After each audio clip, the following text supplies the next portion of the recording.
클릭 감사합니다. 삼테크TV 김선풍입니다. 안녕하세요. 반갑습니다. 이번 시간은 아파트 가격 폭락 온다. 지금 사면 평생 후회. 교통혁명 강남 20분대 주파 GTX를 품어라 라는 주제로 함께 얘기를 나눠보도록 하겠습니다. 자, 신문 해설을 몇 개 보면서 말씀 나누겠습니다. 주거 문제 국민께 매우 송구하다. 부동산 정책 사실상 첫 사과했다. 다양한 주택 공급 방안 신속히 마련하겠다. 자, 문이 최초로 공급에 대해서 이렇게 사과를 하면서 급격하게 이제 공급 쪽으로 방향을 틀은 것 같은데요. 들어보시겠습니다. 주택 공급 부족하지 않다더니 은근슬쩍 공급 속도전. 홍남기 다주택자 매각 유도하겠다. 양도세 완화 논의 솔솔. 규제 일변도 부동산 정책 바뀌나. 현재 부동산 시장은 거품 국면이고 자칫 팔 기회를 놓칠 수도 있다. 이렇게 돼 있죠. 동시에 GTX-A 2023년도 완공을 향해서 질주하고 있고 EC 노선도 내년부터 시동을 건다. GTX 3개 노선 뚫리면 경기도 아파트 값은 평방미터 제곱당 50만원 오른다. 이렇게 돼 있는데요. GTX는 그야말로 교통혁명이라 할 것입니다. 지금 시속 180km라는 것은 현재 속도의 거의 3배 수준이고요. 자, 그래서 2시간에 가야 될 것을 거의 20분대 주파되는 그런 경우가 되겠습니다. 그래서 비교가 안 되죠. 자, 여기 갈 때 여기를 간다는 것이죠. 여기까지.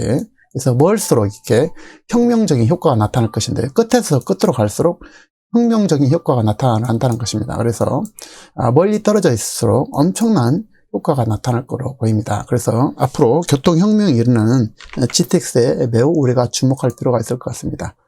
계속해서 주거 문제 공급에 대해서 살펴보면요.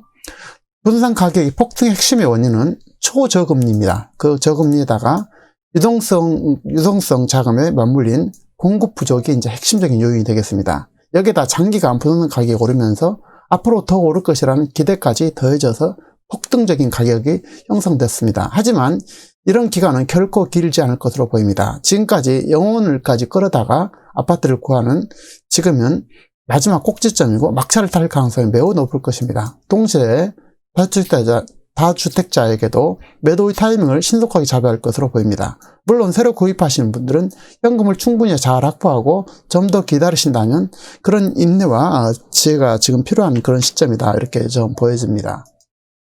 자, 최근 들어서 정부는 서울 내 도심 내 주택 공급 확대하기 위한 작업에 박차를 가하고 있고 문이 지난 5월 5일 국무회의에서 혁신적 주택 공급 대책을 속도감 있게 추진하라고 지시하자 국토교통부는 도심 내 주택 공급 확대 방안을 발표를 예고했고 문은 11일 발표한 신년사에서 주거 문제의 어려움으로 낙심이 큰 국민께 매우 송구한 마음이라면서 주거 안정을 위해서 필요한 대책을 마련을 주저하지 않겠다라고 말하고 있습니다.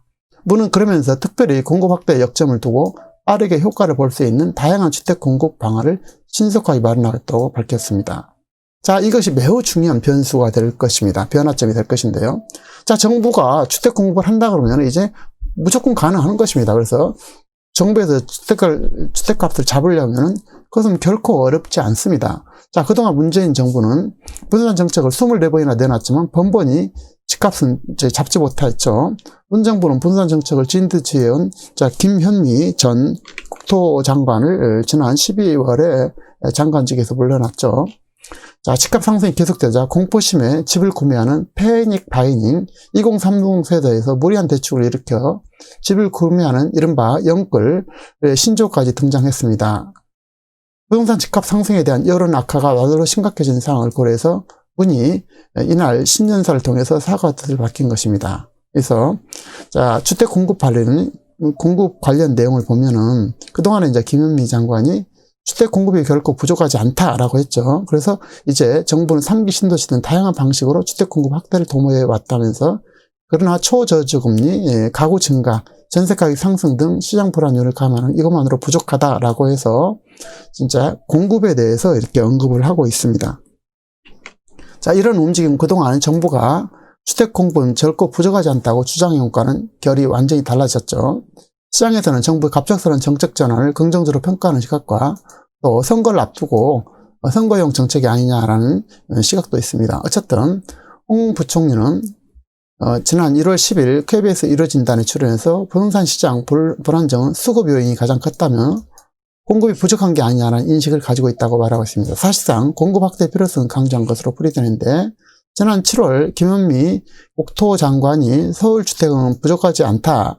서울에서 연간 4만 가구 이상 아파트가 공급되고 2022년까지 입주 물량도 지난 10년도보다 평균 35% 이렇게 높다라고 말한 것과는 확연히 달라진 모습을 볼 수가 있습니다. 국토교통부에 따르면 올해와 내년 서울 아파트 입주 물량은 3만 9천 가구로 지난 과거 10년보다 3만 4천 가구보다 웃돌 전망인데 그런데도 공급의 속도전을 나서는 배경에는 국토부는 초저금리 전쟁을 내걸고 있고 국토교통부 관계자는 지난 서울 아파트 입주 물량이 5만 3천 가구로 단군 이래 최대인데도 초저금리와 전세난 등으로 주택 시장에 혼란이 이어졌다면서 이런 상황에서 국토부가 할 일은 공급 확대밖에 없다라고 말하고 있습니다. 그래서 이제 본격적으로 양도세도 안 하면서 이제 공급을 이렇게 늘리는 정책을 하고 있다는 것입니다. 그래서 올 6월 적용될 중과세 완화 시사하고 시행 전 철회된 정책 신뢰가 흔들어가겠지만 다주택자 매물을 유도를 해야 된다라는 것입니다. 정부는 이에 국토부 장관 교체를 계기로 공급의 속도전으로 전환한 모양새인데 현 국토부 장관은 최근 주택 공급 기간 간담회에서 분양아파트 중심 신규 공급과 공급의 규제 완화를 방침을 밝혔습니다. 여당에서도 공공 소규모 재건축 사업 참여 시 법적 상한에 120%까지 용적률 인센티브를 주고 기부 체납 비율도 20%까지 줄일 수 있도록 한 법을 개정안을 냈고 8.4 대책 당시 용적률 최대 70%를 기부 체납을 환수하겠다 밝힌 것보다 상당히 완화됐다는 것입니다. 홍 부총리는 방송 시사 프로그램에서 출연해서 최근 다시 급등하기 시작한 부동산 시장 안정 대책과 관련해 정부가 설 이전 계획하고 있는 추가 주택 공급 대책과 관련해서 주택 공급에 대한 예고로 심리적인 안정을 이렇게 기대할 수 있을 부분이 있고 현재 세네 채 갖고 계신 분들이 매물을 내놓게 하는 것도 중요한 공급 대책의 하나라고 말하고 있습니다. 그래서 양도세가 이제 완화될 것으로 이제 예정돼 있죠. 홍 부총리는 새로운 주택을 신규로 공급하기 위한 정책과 기존 주택을 다주택자가 내놓을 수 있도록 유도하는 정책을 다 공급 대책으로 강구할 수 있다고 설명했습니다. 일정 기간을 두고 다주택자들이 주택을 처분할 경우 양도세 중과 등에서 일부 제한하는 등의 유화책을 내놓을 수 있다는 의미로 보이고, 홍 부총리는 현재 부동산의 급등 요인으로 질문에는 공급이 부족하다는 인식이 이제 크다라고 이렇게 말을 하고 있습니다. 그래서 가장 중요한 정책을 지금 그동안 시행하지 않았는데 그 정책을 바꾸겠다는 것입니다. 그래서 양도세율이 2021년도 6월 이후에는 엄청나지 않습니까? 1년 미만은 70에서 70% 수준이고 2년도 60%, 기본세율에다가 또 2년 이상도 이렇게 60% 이 분양권을 이렇게 세금을 내고 있습니다. 2021년도 양도세는 2주택자도 플러스 20%, 플러스 30% 엄청난 세금을 물 계획이었었는데 이거에 대한 변화가 불가피할 것으로 보입니다. 부동산 취득과 거래를 꽁꽁 묶는 상황에서 거래를 일정 부분 열어주어서 다주택자 매물이 시장으로 끌어내는 물꼬를 트자는 취지인데, 여당 관계자들도 장편 국토부 장관이 만들고 있는 부동산 공급 대책과 함께 세대 쪽에서도 다주택자 매물을 유도할 방법으로 한시적 거래세 인하 아이디어를 내고 있는 분이 많다며 아직 확실하지는 않지만 어쨌든 의견이 모여가고 있는 것으로 보입니다. 조정 대상 지역 내 다주택 양도소득세 올해 6월 이후 대폭 올라가죠. 그래서 이런 부분들이 이제 상당히 완화될 것으로 보입니다. 그래서 이제 기본 세율도 엄청나게 오르기 때문에 45% 등 최고 세율 75% 오르는데 이런 부분을 이제 대폭적으로 조정이 불가피하게 올 것으로 보입니다. 그래서 80분들은 이제 바로 정책이 나올 것으로 보이니까 잠깐 기다리면 될 것 같고요. 어쨌든 정부가 올해 양도세 인상과 함께 조정 대상 지역 2주택 이상인 경우 종부세율도 2배가량 높이면서 다주택자 보유 부담을 압박해왔습니다. 그러나 다주택자들은 오히려 자녀에게 증여하는 방식을 택해서 시장 매물을 더욱더 가뭄 현상이 심화되고 있었습니다. 어쨌든 이거에 대해서 조심스럽긴 입장이 있지만 결과적으로 아마 이거 양도세 중과 완화에 대한 것은 검토된 바가 없다고 하지만 결과적으로 이루어질 것으로 저는 예상하고 있습니다. 다음은 이제 GTX에 대해서 보면요. 이제 2시간 이상 걸렸던 것이 30분대, 20분대로 이렇게 과감하게 낮춰지게 되죠. 그래서 교통혁명이 지금 일어나고 있는 중인데요. GTX A, B, C 노선이 그야말로 엄청난 변화를 일으킬 것으로 보입니다. 자, GTX A 노선은 이렇게 서울 끝에서 북부에서 경기 남부까지 완벽하게 뚫고, 자, 송도에서 마석까지, 덕정에서 또 수원까지 이런 식으로 엄청난 변화를 일으켜서, 그래서 GTX 수도권 부동산 판도가 바뀐다는 것입니다. 완전히 판도가 바뀔 것으로 보입니다. 수도권 광역 급행철도 GTX 3개 노선이 개통되면 경기도 아파트 평균값이 12% 오를 것이라는 연구 결과입니다. 자, 부동산 입자 가격을 결정하는 조건 중 핵심이 바로 교통이죠. 그리고 일자리인데요. GTX 개통 시 경기도의 아파트 가격이 상승하고 상대적으로 남부와 북부 간의 격차가 줄어들고 서울에서 더 멀리 떨어진 도시가 가까운 도시보다, 그리고 기존 노선보다는 신설 노선가 가격이 오를 것으로 보인다는 것이 연구 결과의 핵심이 되겠습니다. 특히 GTX 개통에 따른 아파트 가격 변화율은 경기 북부가 남부보다 그 다음에 높은 곳으로 나타났고, 아파트 가격이 51% 상승하는 아파트 단지가 경기 북부가 25.8%라고 하는 것입니다.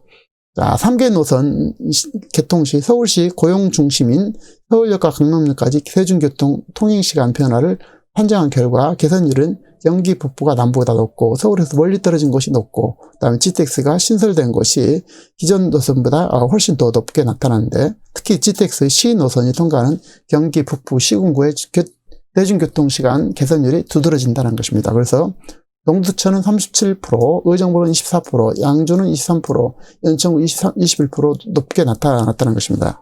반면 기존에 이제 GTX 노선에서 벗어난 경기 남부라든지 또 신분당선과 경부고속도로 버스 전용차가 노는 부분은 이제 상대적으로 이제 개선율은 덜하지만 마찬가지로 상당한 파급력이 있을 수밖에 없습니다.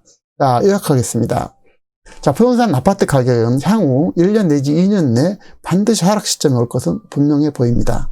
각자 환경에 따라서 잘 판단을 내리셔서 피해를 최소화하고 이익을 극대화하는 전략이 필요한 시점이다 보입니다. 다만 본인이 앞으로 거주하고 앞으로 환경이 탁월하게 바뀌는 지역, 예를 들어서 GTX 예정지 역 인근은 향후 5년 내지 10년 이후에 지금과는 전혀 다른 환경이 주어질 것입니다. 그래서 2시간, 3시간 걸렸던 것이 20분대, 30분대로 주파되기 때문에 엄청난 혁명이 이루어질 것으로 보입니다. 앞으로 교통 환경에 따라 양극화는 더욱더 심해질 것이고, 변화되는 환경, 우량 입지에서 미리 준비하신 분들은 그런 분들을 따라갈 수 없을 정도로 엄청난 차이가 벌어질 것으로 보입니다. 그래서 동시에 인구가 증가되는 지역은 향후 1년 내지 2년에 가격이 떨어져도 결과적으로 5년, 10년 후에는 가격이 상승할 것은 너무나 당연하기 때문에 지금부터 차분하게 준비하셔서 피해를 보거나 또 반대로 지금 현재 주택이 없는 분들은 차분하게 준비하신다면 큰 기회가 있을 것으로 보입니다. 여러분들 건강하시고 행복한 삶을 이루시기 바랍니다. 감사합니다.